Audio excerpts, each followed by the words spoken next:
every developer to realize their full vision. Where are the games at? Where are the games? Where are the games? It's dry. Where are the games? I kind of keep waiting for them to do their thing. I don't see anything. These are easily the most pointless upgrades I've ever experienced. What is the point of buying a console if you can just make a PC? If you're gonna have everything on a PC, why not just buy a PC and then console? Where are the games? Where are the deadlines? Where are the projects? Where are the teases? Like, it feels weird that it's like, Why buy consoles? Now comes the fun part. We get to see how the development community takes advantage of that feature. This is not a banger. This is not a banger. And I know bangers. I know bangers. Alright guys, what's going on? This is your boy Ligo 1/2 Enduro. So I'm doing another video on Generation N. And we talk about how Xbox gave up. Now, we're gonna go a little more history into Xbox from the perspective of the gaming situation, how they gave up. But we already know that Xbox, Microsoft is trying to do what Google couldn't do, and they have a better shot of doing it with the whole Game Pass. It's just that it's funny that I've shown many times, including now when the Nintendo Switch 2 about to come out, when this video recorded, because I don't want to put this up. But when the Nintendo Switch 2 right around the corner, people talk about, oh, yeah, so Nintendo is getting rid of, destroying physical games. You ain't gonna own nothing, you ain't gonna own nothing.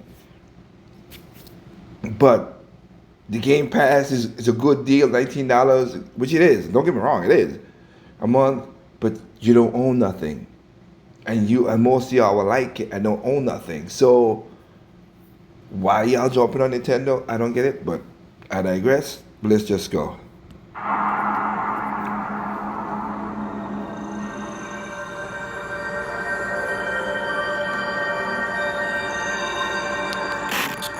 We're unveiling the Xbox.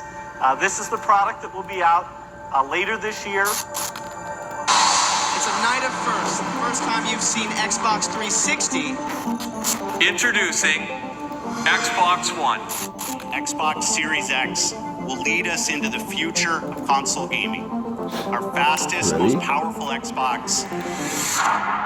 Yeah, really. Short.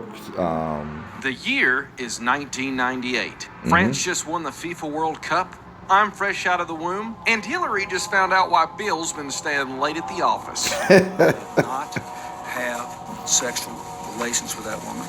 But there is something else brewing up at Microsoft. Four goofy goobers from Microsoft's engineering team are chugging Red Bulls and killing each other in Twisted Metal 2.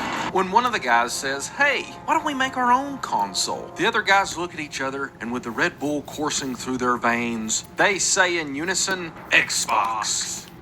Thus, the Xbox was born. After tearing apart a few Dell laptops and watching some WWE to get their testosterone levels up, they finally had it. They had created a functioning prototype. And in March of 2000, they announced their new hardcore manly box.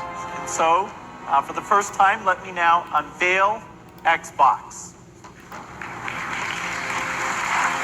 Just to show off how raw nauseous it truly was, they had The Rock there to keep them T levels high. Scoot over, Bill. The men are talking. I did it for The Rock.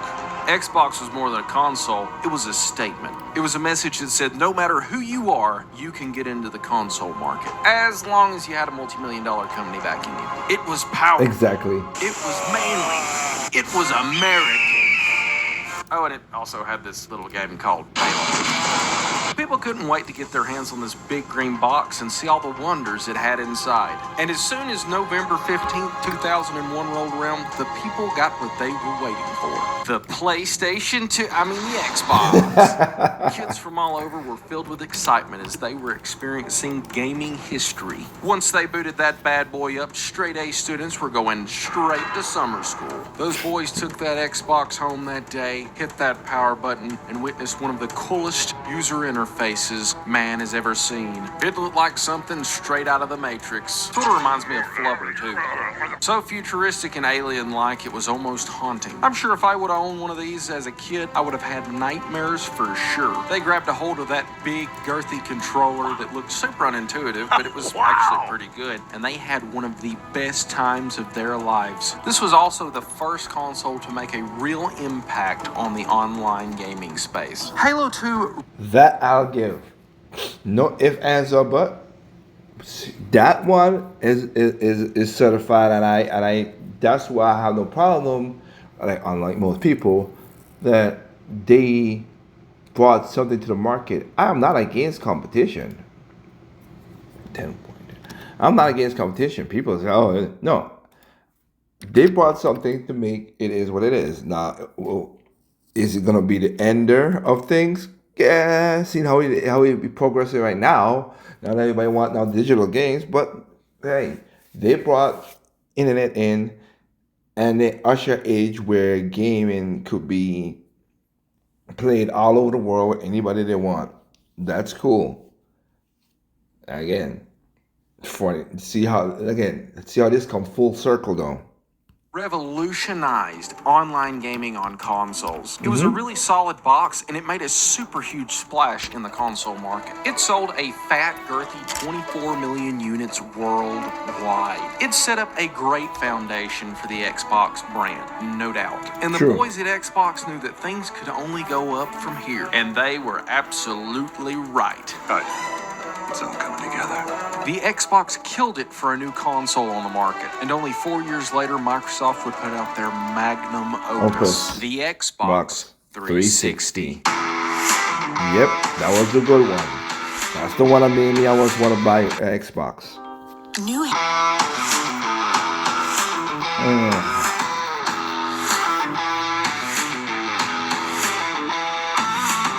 This generation was all gas, no brakes for the Xbox brand. They took what the Xbox One They had a break. They had a wall. The games got bigger. Hold on.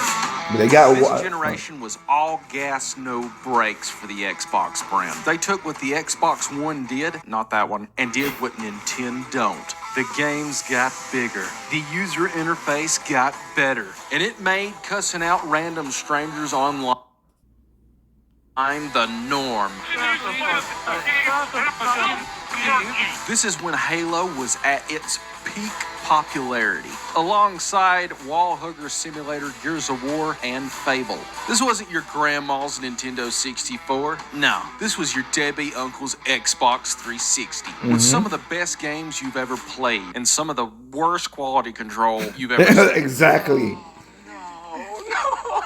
The only negative thing I can remember about the Xbox 360 was the terrible Red Ring of Death disaster and the constant disconnecting battery packs.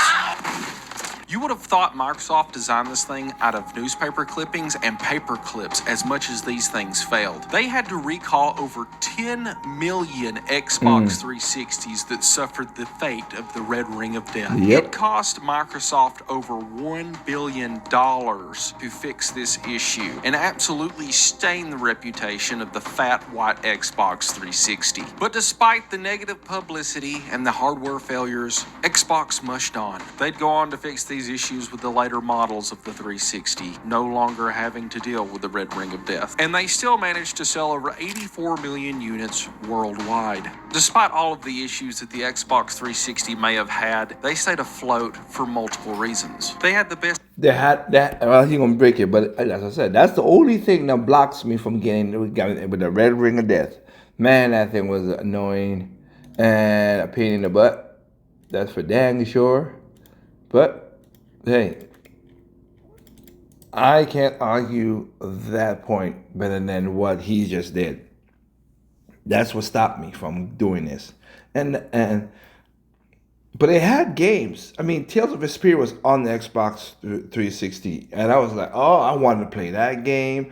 The Gears and Halo was all right. The Gears, not so much. But then you had a couple other, Blue Dragon was another one I wanted to play that they had that was really good. Like, they had some games that was going to go towards that route.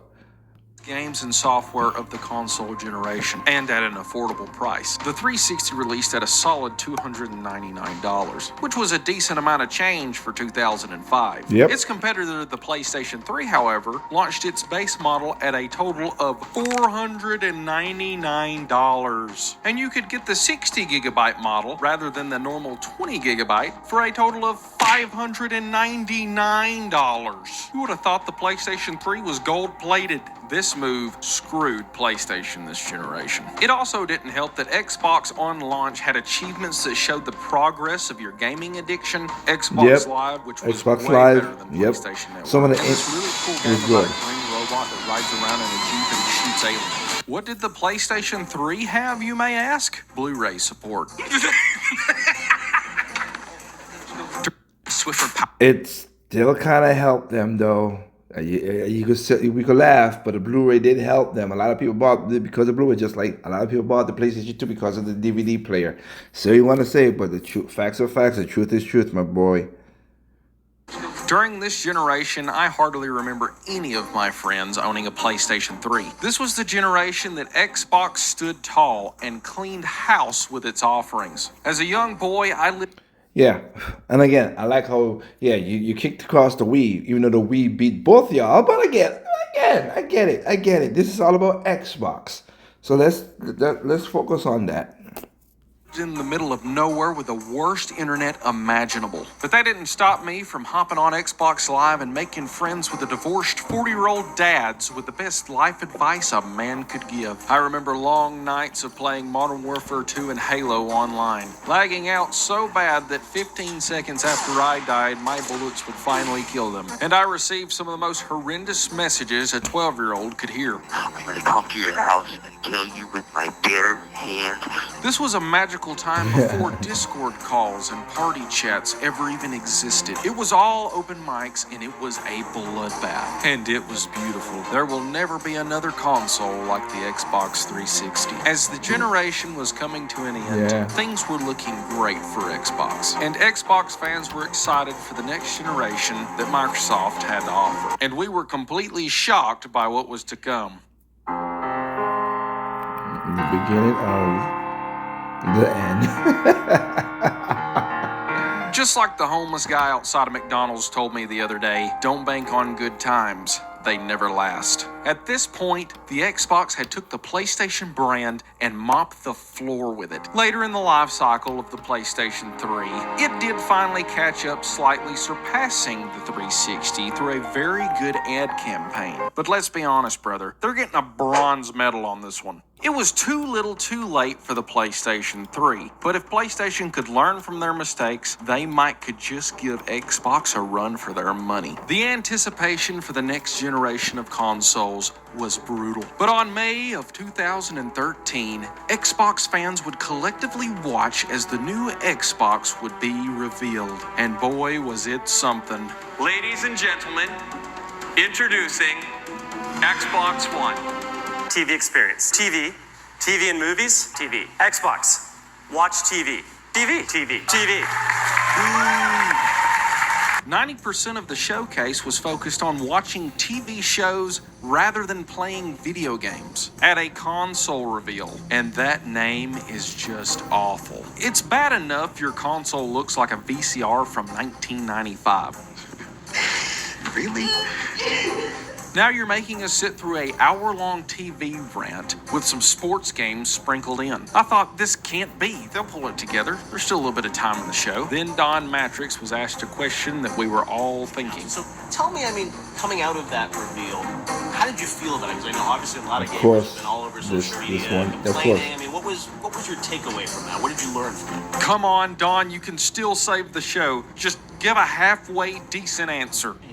Fortunately, we have a product for people who aren't able to get some form of connectivity. It's called Xbox 360. You what? You've got to be kidding me.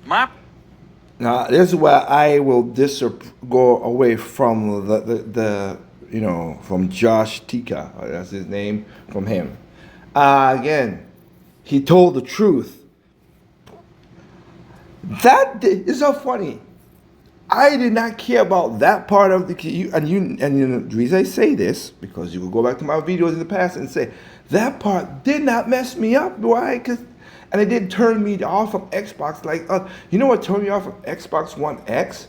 They were not the game library that I want, that I see from Xbox. They didn't continue the library, and they did not continue the style of games that they were pushing. That's what turned me off from Xbox One. It was not what Don Matrix said, because he said exactly what PlayStation did, and PlayStation did the exact same thing. But again, history just overwrites that part. You ain't gonna own nothing. This is the start of physical dying. Because PlayStation went that route too. But because PlayStation did a smart move and see that, and then a day later said, yo, let's change it. I know this because I work for Sony, and they were like, let's change this word in here. Here how you share a game. Boom. And all that smart little slide quickness. Which, again, hats off for PlayStation for quick recovery. I can't argue when somebody does that and recover quickly. They did. And then you get that. So unlike you guys who are angry that Don Matrix said blah blah, I did not take it that way. I take it as he told the truth. Okay, yeah, I don't have internet. Let's go Xbox One X. Xbox One. If you're internet, then get 360. At the time, the 360 was working. It's still good. Again, I was at that point when I was like, should I get a 360 then? The new one without the red ring of death and all that stuff. But I was having fun playing my little, as some Xbox fans would say, I was playing my little Wii, and I was having fun playing my little Wii. Y'all can take all the little jokes or whatever, but the whole thing about me playing video games is, yes, I would love to have something that takes me away from the world and everything, but the number one reason I play video games is and always will be fun. Parents canceled the internet months before this show even happened because on a good day you might get 1 megabyte a second, and that wasn't good enough to stream the Golden Girls, so goodbye dial-up. I watched this on my phone in absolute disappointment. Little baby boy me was devastated. This was the moment in my gaming life when I turned away from the Xbox and faced the rising sun once again. This showcase was received extremely negatively, as you can imagine, and sent the Xbox brand on a downward spiral that they are still struggling with till this day. You remember how the PlayStation totally dropped the ball during the 360 life cycle? Well, yeah, on this one, Xbox said, hold my beer. After having a banger of a generation, they started the Xbox One era off with the impact of a wet fart. Xbox and PlayStation practically swapped places, and the tides would turn into PlayStation's favor. They absolutely dominated with their focus on sharing games and offline capabilities. There you go. And they also had killer exclusives, while the Xbone was collecting dust with nothing noteworthy even to mention. Well, other than absolutely And that's why I didn't bother Xbox One. Like he just stated right there. The games. That's all it was. The game franchise that put them on the map, but that's a different video for another day. The Xbox One sold over 58 million bones, while the PlayStation Hardcore 4 sold 117 million jet engines. The Xbox fell off hard by the end of the generation, and the issues it had would only get persistently worse going into the next one. Xbox Series X.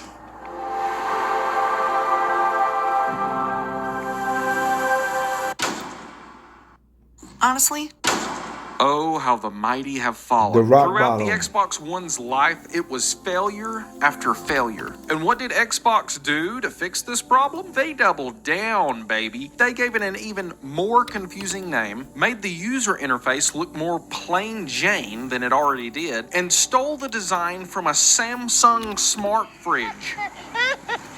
What are these guys smoking? It's almost like they intentionally want the brand to fail. After all of these massive blunders they've had, you'd think they'd figure something out to get the people to want to buy an Xbox. But they are doing the exact opposite. I saw an ad the other day for Xbox that just shows exactly where this console is in this generation. And it's the same ad that inspired me to make this video. The ad is called This is Xbox. What does it promote, you may ask? Not an Xbox. Your TV is an Xbox. Your phone's an Xbox. Your dog's an Xbox. This is one of the worst directions I've seen a gaming company go in a while. I may be a good old down-to-earth country boy, but I understand what is going on here. They're trying to turn Xbox into a similar product as Windows. I just threw up a little bit in my mouth. They're trying to turn Xbox into a service. That's why they've been pushing Game Pass so hard the last couple of years. They want it to happen so bad, but I just don't see the whole cloud gaming thing taking off anytime soon. Even if it did, you gotta have bangers to draw people in. And let me tell you something, games like Redfall and Starfield ain't gonna draw nothing in but refunds. You don't want to be like this. This is disgusting. The game that Xbox had that was practically the face of the brand might as well be dead at this point. They have nothing to offer other than games that every other console has anyways. And the few promising studios they did have, they shut down. They are practically handing the competition, the gaming industry, on a silver platter. If I had to be a betting man, I would say they're probably going to pull a move like Sega did back in the day, completely abandoning consoles and just focusing on the games. But you have to have games to do that. And you may think, bro, you're wrong. Just wait, Xbox gonna make a comeback. They're still fighting the good fight in the console war. Show them Exhibit A. And I see it out there. I see commentary that if you just build great games, everything would turn around. Yes, it's just it would. Not true. Yes, we it lost would. the worst generation to lose in the Xbox One generation, where everybody built their digital library of games. They gave up on the console war a while ago, and this stinky little statement solidifies it. What was once the top dog in the state-of-the-art industry is now the bottom of the barrel slop goblin. Is there a chance Xbox could come back? I mean, sure, if they would get rid of whoever's coming up with these terrible marketing strategies and get some people in there that know what the people want, but the likelihood of that happening is like the chances of me having a rich relative that leaves me his fortune. Extremely low. They seem to be full steam ahead on this cloud thing, and only time will tell if it works out for them. The Xbox that held my hand as a kid and showed me the greatness that gaming could truly be is now the blacked out drunk guy in the back alley down the street. I am the liquor. And if there was any way we could get him back in shape and cleaned up, there's probably only one way to do that. Put that boy in rehab. Basically. But I only did this video so people can understand from a person who beloved Xbox. I'm not a beloved Xbox, so I wanted you to get at that vibe from a person who grew up loving Xbox and even understanding certain things. Now they would say, hey, well, you should be the same thing for Nintendo, blah, blah, blah. The one thing he said is the one thing that I've been saying all the time. The reason why I buy a Nintendo Switch 2 is expensive, yes. Do I tell anybody in my child to go ahead and buy a Switch 2? Why? It's your money. You buy what you want to buy. If you don't like the Nintendo Switch 2, don't buy Nintendo Switch 2. And I mean it. If you don't like it, don't buy it. But if you like it, buy it. That's your money. And the reason, like I said, that I'm purchasing a Nintendo Switch 2 is because of games. Really? Yes. Really. Games. That's why I purchased Nintendo Switch. Games. So let's not play games with the word game and understand why we're here. Nintendo makes the best games. Do they make the most creative games? Sometimes yes. Do they make the best inclusive games? Sometimes yes. Sometimes yes. But here's the thing. Do they make the cream of the crop? No. And the reason I'm saying that right now is because they have been more consistent in making good, fun games that I could come home from a hard day's work, to put up, take my Switch, my Wii U, my Wii, my Game Boy, my 3DS, my 2DS, my DS, plug in, play, and I'm like, oh shit, it was just 1 o'clock. Now it's 4 o'clock. Damn, time went fast. That's why. And I know for a lot of people that's sit there for PC gaming and all that other stuff. It's a time sink, we know that. But yeah, that's why. And I'm not against that. Not at all. I'm not against that at all. So we could do all, enjoy our games and have fun. But that's the reason why I play games. It's not that hard. Other people try to make it more difficult than it needs to be. No. Again, if you want something that's more immersive and you want to, whatever, okay, cool in that. Again, I don't see the love for Grand Theft Auto. That's not my, but I am not knocking to see. Just because I don't see what it is doesn't mean people ain't enjoying it. People are gonna buy Grand Theft Auto 6 at whatever price point it comes out and play it for years. And God bless them. Good for y'all for doing that.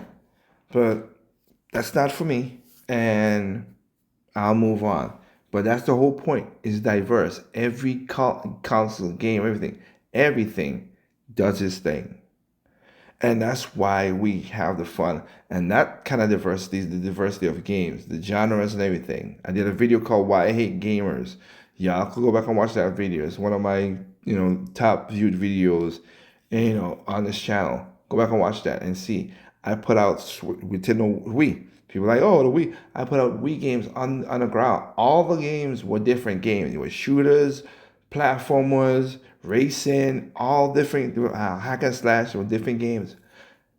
People are like, oh, I don't know what to play with the Wii. The Wii is just for kids. Well, I found games and it was fun. And if I force myself, I could find games on the Xbox One and whatever, a series, if I force myself. But I just don't want to force myself. I want it to be natural that I look at it and see fun. Even though I've not played a lot of games on my PlayStation 5, I've played Stellar Blade, I played Astrobot. No, not Stellar Blade, sorry. I played Astrobot, I played God of War, I played Spider-Man, the first one, not 2 either, but the first one. I'm not digging into more other games. I've played SRW, and I have and Dragon Quest Heroes 1. And I forgot Tales of Arise as well. I played those games. I got Vision, I got Stellar Blade, I got Dragon Quest 2, I got the other modern game that people like that. Of course, I'm getting Metal Fork as well too. I'll get that game. Like there's games there that I could play and I need to get into. So I will.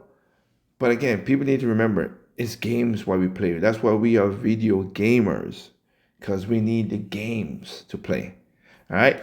So again, just wanted to point that out for people out there with that and Generation N, as we see I've talked about the Xbox's demise, but I wanted to just show from a person who grew up and loved Xbox and put the time into it, and show you why Generation N is what it is. The bubble has popped. $60 games are no more. Things are getting more expensive. Let's see if the other part of the shoe will drop. Is the market gonna crash or what? We'll see. With that said, remember, there's no perfect games out there. There's perfect use, not perfect to me. It's perfect to me, not perfect to you. Simply enjoy games on all consoles, including PC and mobile devices. Peace out.